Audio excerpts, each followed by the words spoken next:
تو میرے بھائی زنا کا بھی ایسے ہی ہے, تھوڑی دیر کا مزہ ہے, لیکن جو نیچرل مزہ تھا, آپ کا گھر بار آباد ہو, محبتیں ہوں, میاں بیوی کا ریلیشن, عورت کو شوہر پہ اعتماد, شوہر کو بیوی پہ اعتماد, یہ لبرل لوگوں میں یہ سب اعتماد کی ایسی کی تیسی. میں تو ایسے ایسے حالات جانتا ہوں جو سیکولر لبرل, نام نہاد لبرل ہے نا, جو بڑے براڈ مائنڈڈ بنتے ہیں کہ ہم ملاؤں کو نہیں مانتے, یہ ملا کے, ایسے ان کے حالات ہوتے ہیں. بڑی لبرل سی ایک انٹی سے شادی کر لی, کسی پہ میں الزام نہیں لگا رہا, چپ رکھ رہے ہوتے ہیں ان کے پرسوں میں بیگم کے, کہ یہ جو کہہ کے جا رہی ہے کہ میں طارق روڈ مارکیٹ میں شاپنگ کرنے جا رہی ہوں, تو لوکیشن سے ہم ٹریس کریں گے کہ یہ جا بھی وہاں رہی ہے. یار جب بیوی پہ یہ شک پیدا ہونا شروع ہو جائے تو لائف تو گئی نا, ختم نا. بیوی پہ یہ شک کیوں ہو رہا ہے؟ کیونکہ اپنی حرکتیں ٹھیک نہیں ہیں, اپنی حرکتیں ٹھیک نہیں ہیں. ان کو پتا ہے کہ ہم جب برے ہیں, ہم ادھر ادھر پتہ نہیں کام مکالا کرتے ہیں, تو ہماری بیوی بھی ہو سکتا ہے کر رہی ہو. تو یار یہ کوئی زندگی ہے؟ سوچو. ہے عورت کو شوہر پہ اعتماد نہیں ہے کہ پتہ نہیں یہ جمشید کا نمبر ہی ہے یا جمشیدہ ہے یہ, اور مرد کو بیوی پہ اعتماد نہیں ہے کہ پتہ نہیں یہ سلطانہ ہے یا اصل میں اوریجنل سلطان نہ ہو کہیں ہے. تو یہ کوئی زندگی ہے؟ اس کو تھوڑی ریلیشن بولتے ہیں. اس سے تو بہتر تھا کہ تم شادی نہ کرتے یار. ایسے شکوک ایک دوسرے پہ, شوہر باہر ملک چلا جاتا ہے, وہ بیوی پہ شک کر رہا ہوتا ہے, میں یہاں ہوں پتہ نہیں وہ کیا کر رہی ہے وہاں, عورت کو اس پہ شک ہوتا ہے کہ وہ وہاں پتہ نہیں کیا غلغباڑے کر رہا ہے. یہ ہے مذہب سے بغاوت کا بولو نتیجہ. یہ اللہ دنیا میں زانی کو عذاب دیتا ہے کہ وہ تھوڑی دیر کی لذت, اچھا وہ تھوڑی دیر کی لذت بھی پہلی دفعہ میں اس کو لگے گی, اس کے بعد وہ اس کا عادی ہو جائے گا. تبھی تو یہ جو گورے جو ہومو سیکسولیٹی کی طرف آئے ہیں, کیوں آئے ہیں؟ یہ نائٹ کلبوں میں زنا کر کر کے تھک گئے ہیں. اب ان کو بورنگ ہے یہ. ہمارے یہاں نا ایک صاحب امریکہ گئے اور یورپ گئے, کہتے ہیں دو گورے اتنے اچھے ہیں کہ وہاں چڑیاں پہنی ہوئی عورتیں گھوم رہے ہیں, گورے دیکھتے ہی نہیں. اور ہمارے ٹھرکی جا کے نا ایسے ایسے جھانک جھانک کے, ایک ہفتہ تو ہمارے ٹھرکیوں کا لڑکیاں دیکھنے میں گزرتا ہے, اس کے بعد جاب تلاش کرتے ہیں وہ. میں نے کہا یہ اس سوسائٹی کا کوئی پازیٹو پہلو نہیں ہے, یہ نامرد ہونے کی علامت ہے. اگرچہ یہ ٹھرک ٹھیک نہیں ہے, میں ایسے نہیں کہہ رہا آپ مردانگی دکھائیں وہاں جا کے, یہ اس کی علامت ہے. اللہ نے ان سے لذت ہی چھین لی ہے, کیونکہ یہ زنا کر کر کے نا اب یوز ٹو ہو گئے. ان کے لیے جمشید میں اور جمشیدہ میں کوئی فرق رہا نہیں ہے. محمود اور محمودہ ان کے لیے برابر ہو گئی ہے. سمجھتے ہو کہ نہیں سمجھتے؟ تو یہی عذاب نہیں ہے کیا کہ ایک لذت جو ایک اللہ نے مرد کے دل میں عورت کی طرف لذت رکھی, وہ لذت ہی چھین لی اللہ نے. ہمارے لوگوں سے نہیں چھینی ہے تو یہ ٹھرکی بنے ہوئے ہوتے ہیں وہاں جا کے. ہاں اللہ نے یہ بولا ہے کہ یہ کام مت کرو بھائی, نظر کی حفاظت کرو, اور ایک حلال طریقے سے جو نکاح کا طریقہ اللہ نے رکھا ہے. تو زانی جو زنا کرنے والا ہے اس کو آخرت میں تو بہت سخت سزا ہے, وہ تو جہنم کی آگ ہے. حضرت جبریل کو نبی نے دیکھا نا معراج میں, تو نبی صلی اللہ علیہ وسلم نے دیکھا کہ کچھ لوگ ننگے مرد اور ننگی برہنہ عورتوں کو آگ میں جلایا جا رہا ہے, اور وہ آگ کے شعلوں کے ساتھ اوپر آتے ہیں. تو آپ نے جبریل سے پوچھا یہ کون ہے؟ جبریل نے فرمایا یہ آپ کی امت کے زنا کرنے والے مرد اور زنا کرنے والی عورتیں ہیں. انہی مرد اور عورتوں کو ایک ساتھ اللہ نے ڈالا ہے, جلو اس عذاب کو دیکھو. اللہ ہم سب کو اس عذاب سے محفوظ رکھے. تو زنا ہلکا عذاب نہیں, آخرت کا عذاب بھی بہت سخت ہے. لیکن دنیا میں زانی کو کیا سزا ملتی ہے؟ اس کی جو خاندانی جو گھر کی لائف ہے اس کی ایسی کی تیسی. پھر جب بچوں کو پتہ چلتا ہے ہمارا باپ ایسا, بچوں کے دل میں بھی باپ کی کوئی عزت نہیں رہتی. وہ باپ کو بھی جمشید سمجھتے ہیں, ڈیڈی پاپا واپا سب ختم, ابا ابو بزرگی سب ختم. تو اس لیے میں تبھی تو آپ لوگ کو 4 شادیوں پہ سیٹ کر رہا ہوں. زنا کی طرف مت جاؤ بھائی, خاندان بڑھاؤ, اولاد ملے گی حلال اولاد. انگریزوں کے اولاد بھی حلال نہیں ہے, وہ بھی زنا کی پیداوار ہے. تبھی ان میں اتنے سیپریشن کے واقعات ہیں. میں نے گورے کا انٹرویو لیا کسی یورپ میں, میں نے کہا آپ کے فادر کیا کر رہے ہیں؟ انہوں نے کہا فادر پتہ نہیں کدھر ہے. اپنے پھر فادر کو گالیاں دینے لگا وہ. میں نے کہا یار اسٹائل ہے بھائی. تو کیونکہ وہ فادر جو تھا نا وہ اس کی ماں کو چھوڑ کر کہیں اور منہ کالا کرنا شروع کر دیا تھا اس نے, پھر اس کو چھوڑ کے کہیں اور منہ کالا کرنا شروع کر دیا. تو اولاد کو ایسے فادر سے محبت ہوگی؟ کہاں ہوگی محبت. تو خیر, تو اس لیے اللہ نے کیا فرمایا کہ جو ایمان والے لوگ ہیں الا علی ازواجہم او ما ملکت ایمانہم, باندیاں کا نظام ختم ہو گیا. اب صرف کیا ہے بھائی؟ الا علی ازواجہم, ایمان والا اپنی زوجہ کے علاوہ کہیں اور نہیں جاتا. اچھا دیکھو, اللہ یہ بھی کہہ سکتے تھے کہ ایمان والے لوگ اپنی زوجہ کے پاس جاتے ہیں, یہ اسٹائل بھی ہو سکتا تھا نا, لیکن اللہ نے یہ انداز نہیں اختیار کیا, بلکہ اللہ نے کہا کہ یہ لوگ اپنی شہوت کو کہیں بھی پورا نہیں کرتے سوائے بیوی کے. یہ انداز کیوں اللہ نے رکھا؟ تاکہ فحش فلمیں دیکھنے والے بھی سمجھ جائیں کہ یہ بھی کیا ہے, بولو, حرام ہے, اور ہینڈ پریکٹس کرنے والے بھی سمجھ جائیں کہ یہ عمل بھی کیا ہے, حرام ہے, یہ ناجائز ہے, جائز عمل نہیں ہے. جو لڑکوں سے بدفعلی کرتے ہیں وہ بھی سمجھ جائیں کہ یہ عمل بھی کیا ہے, بولو, حرام. بد نظری سے اپنی خواہش پوری کرنا, وہ عمل بھی کیا ہے, تصور میں کسی غیر عورت کا تصور. بعض نوجوان بتاتے ہیں ہم لیٹتے ہیں تو پھر فلم چلاتے ہیں دماغ میں, اس کی فلم پوری چلا کے اس سے لذت حاصل کر رہے ہوتے ہیں. بھائی یہ بھی ناجائز اور یہ بھی حرام ہے. تو اللہ نے صرف اور اللہ نے کہا اپنی خواہشات کو کہیں بھی پورا نہیں کرتے سوائے بیوی کے. تو جب مسلمان پہ اتنی پابندیاں, اتنی ریسٹرکشنز ہوں, بیویوں کی تعداد زیادہ ہونا تو بنتا ہے نا میرے بھائی, کیا خیال ہے؟ پھر اتنے پروٹوکول تو مسلمان مرد کو ملنا چاہیے نا. ایک انگریز مسلمان ہوا, جرمنی کا تھا میرا خیال ہے, اتنی بڑی داڑھی اس کی, جامعۃ الرشید میں آتا تھا. اب جب مسلمان ہوا ہے, جرمنی میں کتنی عیاشی آپ کو بتائے, مسلمان ہوا تو پھر یہاں گلشن اقبال میں کوئی لڑکی مسلمان, کوئی لڑکی تھی, اس سے پھر اس کی شادی ہوئی. بڑا ماشاءاللہ داڑھی واڑی اور بڑا نیک انگریز تھا وہ. میں ملا اس سے, گپ شپ لگائی, تو مجھے کہتا ہے میں تو کروں گا 4 شادیاں. اس سے یہ ہو رہا تھا کہ میری بیوی نہیں کرنے دے رہی, حالانکہ وہ مسلمان ہے, پاکستانی مسلمان ہے.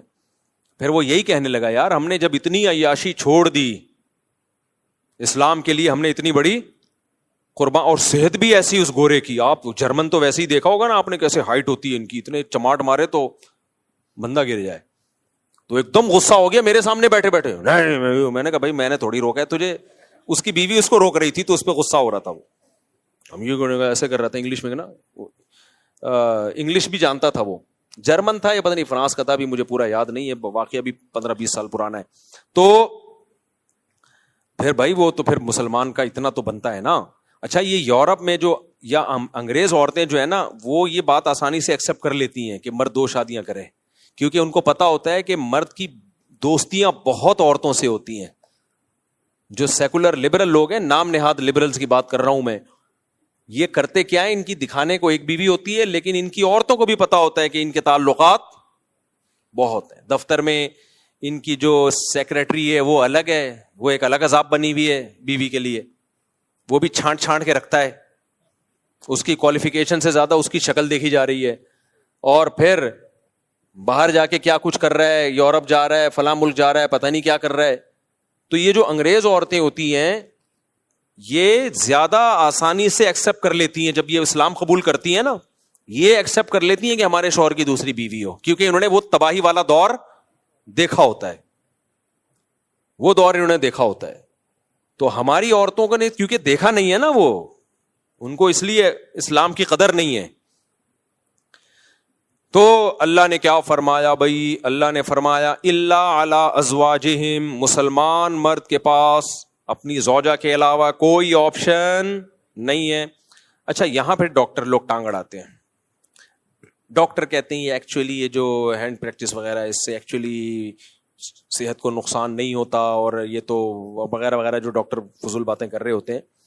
دیکھو ایک چیز خوب اچھی طرح سمجھ لو, ہر چیز میڈیکل سائنس سے ثابت نہیں ہو سکتی. میڈیکل سائنس کیا کرتی ہے کہ وہ کہتے ہیں بھائی جب آپ سیٹسفائی ہوتے ہو ادھر ہو یا ادھر ہو, تو جو وہاں آپ کی باڈی میں چینجنگ آتی ہے وہی یہاں بھی آتی ہے. یعنی وہ تو اس کو بالکل ایک سمپل اس پر لے کے جا رہے ہوتے ہیں, لیکن حقیقت یہ ہے اس سے میڈیکلی بھی آپ کو نقصان ہوتا ہے, کیونکہ مینٹلی آپ ڈسٹرب ہوتے ہو. اللہ نے جو کام, نیچر کبھی غلطی کرتی ہے, مجھے ایک بات بتاؤ, فطرت کبھی 2 نمبری کرتی ہے؟ تو اللہ نے مرد کو عورت کے لیے, عورت کو مرد کے لیے پیدا کیا ہے.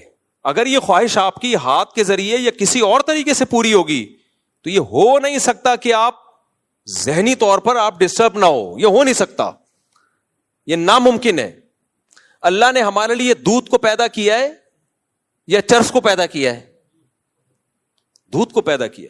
دودھ پیتے رہو, مینٹلی کوئی دماغ میں کوئی خرابی آئے گی آپ کے؟ بھائی کیونکہ نیچرل ہے نا. انڈے کھاتے رہو, پراٹھے کھاتے رہو, چاول کھاتے رہو, روٹی کھاتے رہو, کچھ بھی نہیں ہوگا. آپ زیادہ مزے کے چکر میں چرس پہ آ گئے, باڈی کو نقصان ہو یا نہ ہو, سب سے پہلے کھوپڑی خراب ہوگی آپ کی. تو یہ جو ہاتھ سے خواہش پوری کرنے کی جن کو عادت پڑتی ہے, یہ مینٹلی ڈسٹرب ہوتے ہیں. اب وہ کیسے ہوتے ہیں ایک الگ ٹاپک ہے, میں زیادہ یہ اس کو ڈیپ میں جا کے نہیں بیان کرتا. ان کی شادی شدہ لائف بہرحال متاثر ہوتی ہے, یہ ہو نہیں سکتا کہ وہ متاثر نہ ہو. اب لوگ کہہ رہے ہوتے ہیں کہ مثالیں دے رہے ہوتے ہیں, فلاں کو اس کی عادت تھی لیکن شادی شدہ لائف میں کوئی متاثر نہیں ہوا. بھائی وہ یہ تو جب ہوگا جب کمپیئر کر کے دیکھو کہ جو یہ کام نہیں کرتے ان کی شادی شدہ لائف اور جو کرتے رہے ان کی لائف, دونوں میں بڑا فرق ہوگا. آپ کمپیئر کیسے کرو گے؟ تو جب انسان مینٹلی کسی اور جگہ اپنے آپ کو سیٹ کر لیتا ہے تو اس کو اس سیٹنگ سے نکلنے میں ٹائم لگتا ہے بہت زیادہ. میرے پاس کتنے نوجوان آئے ہیں جن کو عادت ہو گئی تھی, بہت زیادہ عادت ہو گئی, تو وہ اتنے ڈسٹرب ہوئے, وہ کہہ رہے ہیں ہم اسی کام میں سیٹسفائی زیادہ ہوتے ہیں. تو یہ خود ایک آپ کے یہ اس کی علامت ہے کہ آپ کی جو دماغی صحت ہے وہ بری طرح متاثر ہوئی ہے اس سے. اس لیے وقتی طور پر اگر باڈی کو کوئی نقصان ہو بھی رہا ہو نا, جیسے ڈاکٹر کہتے ہیں کہ آپ اپنی خواہشات پہ جو کنٹرول کر رہے ہو اور اس کو پورا نہیں کر رہے تو آپ کا جسم بھی متاثر ہوگا, بھوک نہیں لگے گی, تو یہ وقتی نقصان ہے. یہ شادی کے بعد یہ سارے سائیڈ افیکٹ ختم ہو جائیں گے, لیکن اگر غلط طریقے پہ سیٹ ہو گئے نا تو وقتی طور پہ یقیناً کچھ فائدے حاصل ہو سکتے ہیں, لیکن دائمی طور پہ اس کے نقصانات ہوں گے. اور سب سے بڑی بات یہ یار, ایک چیز میں اگر فائدہ ہو بھی صحت کو بالفرض, لیکن جب ہمارے لیے وہ اللہ نے حرام قرار دے دیا تو بس مسلمان کے لیے یہ نقصان کافی ہے, یہ نقصان کافی ہے مسلمان کے لیے. صحابہ نے شراب کے بارے میں نبی سے پوچھا تھا. مشرکین مکہ کہا کرتے تھے کہ شراب میں تو بہت سارے فائدے بھی ہیں, اسلام نے شراب کو حرام قرار دے دیا, لیکن شراب پی کے باڈی میں طاقت آتی ہے, کتنے ڈپریشن ٹینشن ہو, جب شراب پیتے ہیں تو سارے غم ہم بھول جاتے ہیں. تو اللہ نے کوئی زیادہ لمبا چوڑا جواب نہیں دیا قرآن میں. اللہ نے فرمایا اثمہما اکبر من نفعہما, ان میں جو گناہ ہے وہ ان کے فائدوں سے زیادہ ہے. اور دوسری بات ایک ذہن میں یہ بھی رکھو کہ میڈیکل سائنس کا ٹاپک اخلاقیات نہیں ہے. مثال کے طور پر آپ کسی ڈاکٹر سے پوچھو کہ ڈاکٹر صاحب زنا کرنے میں صحت کو کوئی نقصان ہے, تو ڈاکٹر کہے گا نہیں بھائی, بیوی کے پاس جانا اور زنا کرنا دونوں میں ایک جیسی انرجی یوز ہوتی ہے تو کوئی نقصان نہیں ہے. یہ ڈاکٹر یہ بات کیوں کرے گا؟ اس لیے کہ اخلاقیات ڈاکٹر کا ٹاپک نہیں ہے. لیکن مذہب آپ کو بتائے گا زنا کرنے میں نقصان کیا ہے, جہنم کی آگ ہے. اگر 4 گواہوں سے ثابت ہو گیا تو 100 کوڑے ہیں, اور اگر شادی شدہ ہونا ثابت ہو گیا تو زمین میں گاڑ کے پتھروں سے مار کے ہلاک کیا جائے گا اس کو. اتنا بڑا جرم ہے یہ. تو ہر چیز ڈاکٹروں سے پوچھنے کی نہیں ہوتی, کیونکہ یہ آج کل نا لوگ ڈاکٹر سے پوچھ رہے ہوتے ہیں, ڈاکٹر صاحب مجھے یہ عادت پڑ گئی ہے. ڈاکٹر کہتے ہیں وہ پتہ نہیں خود کیا کر رہا ہوتا ہے, بہرحال وہ کہتے ہیں کہ کرتے رہو. تو اور لڑکوں کو ڈاکٹروں نے اس میں بگاڑ دیا, خراب کر دیا ہے. تو ہمارے لیے بھائی اللہ کا قانون بہت ہے. ہاں یہ ضرور ہے کہ جن لڑکوں کو اس کی عادت پڑ جائے نا تو یہ عادت جلدی چھوٹتی نہیں ہے. تو جن کو عادت نہیں پڑی ہے وہ اپنے آپ کو اس عذاب سے بچائیں. اور میں گارنٹی سے کہتا ہوں کہ جب ان کی شادی ہوگی, نکاح ہوگا ان کا, وہ زیادہ اچھی لائف گزاریں گے, زیادہ اچھی لائف گزاریں گے. ایک تو وہ شادی کا انتظار کریں گے پاگلوں کی طرح, صحیح ہے نا, انتظار کریں گے وہ. تو وہ اپنے آپ کو بچائیں اس سے, یہ سوچ کے نہ کریں کہ ایک دفعہ کرنے میں کیا ہوتا ہے. جس نے اس برائی کو ایک دفعہ کیا وہ پھر پڑ گیا اس میں ہمیشہ کے لیے. تو بچائیں, جن کو عادت نہیں ہے وہ بچائیں اپنے آپ کو اس برائی سے, اور جن کو عادت پڑ گئی ہے وہ چھوڑنے کی کوشش کریں. اور یہ یقین کر لیں کہ چھوڑنے کی کوشش کریں گے تو انشاءاللہ یہ گناہ چھوٹ جائے گا. چھوٹا نہیں تو کم ہو جائے گا, کم نہیں تو شادی کے بعد چھوٹ جائے گا. لیکن اگر چھوڑنے کی کوشش نہیں کی نا تو پھر نہیں چھوٹتا یہ. تو اور چھوڑنے کی کوشش میں کیا ہے, کسی شیخ سے اصلاحی تعلق قائم کریں. حضرت فیروز میمن صاحب ہیں, شاہین اثر حضرت حکیم اختر صاحب کے خلفاء میں سے ہیں, جامع الرشید میں مولانا قاسم صاحب ہیں. کسی اللہ والے سے اصلاحی تعلق قائم کریں, اپنے خیالات کو پاکیزہ کریں, اور جب بھی گناہ ہو اپنے آپ پر کوئی سزا رکھیں, کوئی روزے کی یا کوئی صدقہ وغیرہ کی سزا رکھیں, تو اس سے آہستہ آہستہ یہ گناہ بولو چھوٹ جاتا ہے. اور پھر جب پھر بھی نہیں چھوٹ رہا تو مایوس نہ ہو, کوشش نہیں چھوڑنی ہے, کیونکہ اس کوشش کا پتہ ہے کیا فائدہ ہوگا. اگر آپ نے کوشش نہیں کی تو خوب سمجھ لو اس گناہ تک نہیں رہو گے, پھر اس سے ایک اسٹیپ آگے بڑھو گے. جو ہینڈ پریکٹس کرتے ہیں زنا کی طرف پھر وہی جاتے ہیں, کیونکہ ان کو اپنی خواہش پہ کنٹرول ہی نہیں ہوتا. اس کا سب سے بڑا عذاب ہی یہی ہے, کیونکہ وہ نا بار بار ان کے جذبات بھڑکتے ہیں. جو ایک دفعہ ہمت کر کے اس برائی کو چھوڑ دیں ان کے جذبات بھڑکتے ہی نہیں ہیں, وہ کنٹرول میں آ جاتے ہیں. یہ ایسا جرم ہے, کرو گے تو کرتے رہنے کی عادت پڑے گی. پھر ایک میرے پاس ایسے نوجوان آتے ہیں ایک دن میں 6-7 دفعہ کر رہے ہوتے ہیں یہ برائی. تو آپ نے اگر چھوڑنے کی کوشش نہیں کی تو پہلی بات یہ گناہ بڑھتا چلا جائے گا. دوسری بات پھر اس گناہ تک رکو گے نہیں, یہ گناہ آپ کو فحش فلموں تک لے کر جائے گا, پھر فحش فلموں سے زنا تک لے کے جائے گا آپ کو. تو چھوڑنے کی کوشش میں کیا ہوگا فائدہ, یا تو چھوٹ جائے گی برائی ہمیشہ کے لیے, یا کم ہو جائے گی, یا کم از کم وہاں اسٹاپ لگ جائے گا, اس سے آگے نہیں جاؤ گے آپ. کیونکہ آپ لڑ رہے ہو شیطان سے تو شیطان بھی دفاعی پوزیشن میں آ جائے گا. نہیں آئی میرا خیال ہے بات. جب آپ شیطان سے لڑو گے نا, ایک ہوتا ہے اقدامی پوزیشن بڑھ چڑھ کے حملے کرنا, ایک ہوتا ہے دفاعی پوزیشن حملہ کوئی اور کر رہا ہے آپ صرف دفاع کر رہے ہو. تو اگر آپ نے ہتھیار ڈال دیے اور اس برائی سے بچنے کی کوشش بھی چھوڑ دی تو شیطان اقدامی پوزیشن میں آئے گا, وہ بڑھ چڑھ کے آپ پہ حملے کرے گا. وہ کہے گا ابھی یہ کر رہے ہو, اب اس سے آگے جاؤ, اب اس سے آگے جاؤ, اب اس سے آگے جاؤ, زنا کروا کے چھوڑے گا وہ. لیکن اگر آپ چھوڑنے کی کوشش میں لگ گئے, یا تو آپ شیطان سے جیت جاؤ گے, چھوٹ جائے گی برائی. نہیں جیتے تو کم از کم اتنا ہوگا کہ شیطان کو دفاعی پوزیشن میں لے آؤ گے. شیطان کہے گا ٹھیک ہے میں بڑھ چڑھ کے حملے تو نہیں کر رہا, لیکن تجھے یہاں تک روکوں گا میں, کم از کم یہ کرتا رہا, اس سے آگے بڑھنے پہ نہیں آئے گا وہ. آپ لوگ کو سمجھ میں نہیں آ رہا, رہنے دو. اس لیے خلاصہ یہ نکلا کہ جب بھی کسی نوجوان سے یہ گناہ ہو وہ عزم کرے میں اپنے آپ کو سزا دوں گا. سزا کچھ بھی ہو سکتی ہے, وہ خود فیصلہ کرے. صدقہ کروں گا کچھ پیسے, یا روزہ رکھوں گا, یا اتنے نوافل پڑھوں گا, یا صبح کا ناشتہ گول کر دوں گا, یا اس دن کھانا نہیں کھاؤں گا.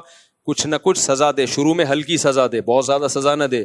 تو آہستہ آہستہ آہستہ, اور پھر اللہ سے دعا بھی مانگے, 2 رکعت پڑھ کے توبہ بھی کیا کرے, تو آہستہ آہستہ یہ گناہ انشاءاللہ چھوڑ جائے گا. سمجھتے ہو کہ نہیں سمجھتے؟ تو اللہ نے کیا فرمایا, الا علی ازواجہم, اللہ سے اگر ریلیشن مضبوط کرنا ہے تو نکاح کے علاوہ تمہارے پاس کوئی آپشن نہیں ہے.